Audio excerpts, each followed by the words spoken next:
Mama yudore Kasarani ong'anyo kendo dino ndara maduong' mar Kasarani Mwiki kagiywago arita ma onjaore e gwengego tok jomoko ariyo monji kendo chuo kod pala otieno manyoro.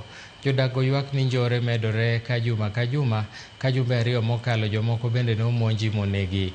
Gise obila kuom yulo e tich. Obila bende nobedo gi tich matek mar keyo jong'anyogo ka gitiyo gi iro malungo wang' kendo duoko chenro mag wuoth e apayano.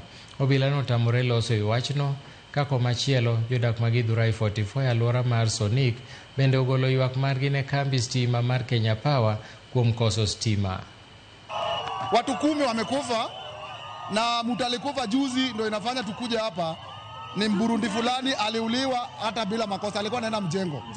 Jana na akauliwa. Asubuhi 6:50. Hiyo ndio sababu tuko hapa. So far tumeshika mpaka motorbikes kama 4 tumepeleka police station. Hatujui hizo kesi zilienda wapi. Nyathi mathin makata jagi ni prario poko chopo. To jogi nego nyathini kai tinyiso wa pile ni police biro. An police mabiro gi. Akiani gibiro gi reverse, akiani gibiro gi yo mane.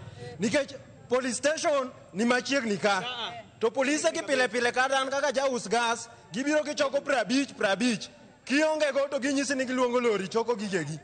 Kona ana penjo niya en didi ma ji dwa tho mon mi ka jogi konyruago. Sani police dwaro ni wagol gik mane ndara kai. Gik moketi ka mawangi ni mon mi wagol ge chokal. To gecho nogogo ema sami mayoji to gimor kendo ginyiero giwacho ni business ng'eny. Kila wakati watoto wetu wakienda shuleni wanaona watu wakiwawa hapa. Watoto wetu jamani, watadhoofika kiakili, hata wata concentrate na masomo. Usiku na mchana tunataka wishi imejaa, tunataka askari 4 wanaoperate mchana 2 usiku 2.